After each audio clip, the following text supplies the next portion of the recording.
Hello बच्चों, let's read the given question. The question says, consider a block and trolley system as shown in figure. If the coefficient of kinetic friction between the trolley and the surface is 0.04, the acceleration of the system in meter per second square is. Consider that the string is massless and unstretchable and the pulley is also massless and frictionless. Option A 4, option B 2, option C 1.2, option D 3. So for this question, the key concept we will be using is the concept of application of Newton's second law plus friction, right? So इसको according to the question we'll discuss the concept also. So यहाँ पे हमारे पास एक trolley given है. इस तरीके से we have the trolley which is moving and यहाँ पे एक पुली है. यहाँ से एक मास हैंग कर रहा है.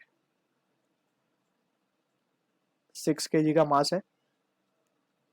अब 6 kg के हिसाब से वी कैन सी के यहाँ पे ऑल्सो वी कैन सी के एक फ्रिक्शन फोर्स भी लग रही है.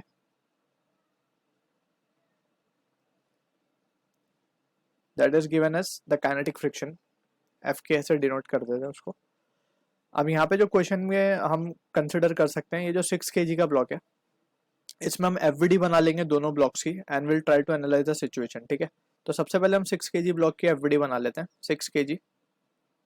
अब ये जो क्वेश्चन में 60 न्यूटन गिवन है, basically it is the force और we can say the weight of 6 kg only, या फिर 60 न्यूटन का ही है तो 60 newton will be this case. इसके बाद इसके ऊपर जो लग रही होगी वो टेंशन होगी T in the upward direction. Also we can consider it is moving down with an acceleration A. ठीक है, ये we have to be careful के जो 6 kg है इसी का फोर्स 60 न्यूटन नीचे लगेगा. ठीक है, this has been given already 60 newton, so 60 newton ही लग रहा होगा नीचे. So will consider this. अब यहाँ से हम क्या लिख सकते हैं, 60 minus T will be equals to, since हम क्या लगा रहे हैं, F net that is net force acting is equals to mass time acceleration which is the Newton second law. ठीक है, and that is equals to mass into acceleration, यानी कि 6 into A. So this is let's say expression number 1. अब बात करते हैं second की, trolley की. बेसिकली तो ट्रॉली पे अगर हम ध्यान से देखें तो ट्रॉली पे लगने वाली फोर्सेस कौन सी होंगे. एक तो टेंशन होगा, क्योंकि स्ट्रिंग सेम है तो टेंशन हमने टी लिखी है अभी. ठीक है, अब since the trolley is moving towards right, so it will be experiencing a friction force जो कि काइनेटिक फ्रिक्शन है in this case. So it is acting in the leftward direction so as to oppose the relative motion. ठीक है, ये दो forces पे लग रही होंगी and also this is moving with the same acceleration A. अब यहाँ पे अगर हम ध्यान से देखें तो एफ के को, that is the friction force, इसको हम क्या लिख सकते हैं, it is given by the formula mu into N, where N is the normal reaction.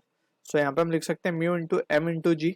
Since यहाँ पे हम देख सकते हैं कि इसके ऊपर एक नॉर्मल रिएक्शन ऊपर की तरफ लगेगा सरफेस से एंड इसका वेट जो है नीचे की तरफ एक्ट कर रहा होगा M G. So since there is no vertical motion, so यहाँ पे 20 will be balanced, that is normal reaction will be balanced by the weight.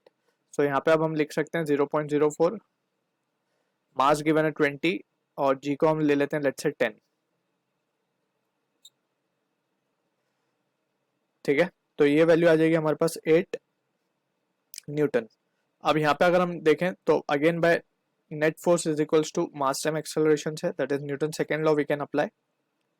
So यहाँ पे हम लिखेंगे T minus of 8 that is F K and it will be equals to 20 A. Let's say this is expression number 2. अब अगर हम ध्यान से देखें सो हमें एक्सेलरेशन फाइंड करना है, तो सिंपली हम क्या करते हैं, इन दोनों एक्सप्रेशंस को ऐड कर देते हैं 1 और 2 को. तो 1 प्लस 2 जब हम करेंगे तो टेंशन तो कैंसिल हो जाएंगी और बचेगा 60 minus 8 that will be 52 and that is equals to 26 A. तो A की वैल्यू आ जाएगी 2 metre per second square. So this is the required answer for this question. So जो कि मैच हो रहा है हमारे ऑप्शन बी के साथ. So I hope you understood the solution. All the best.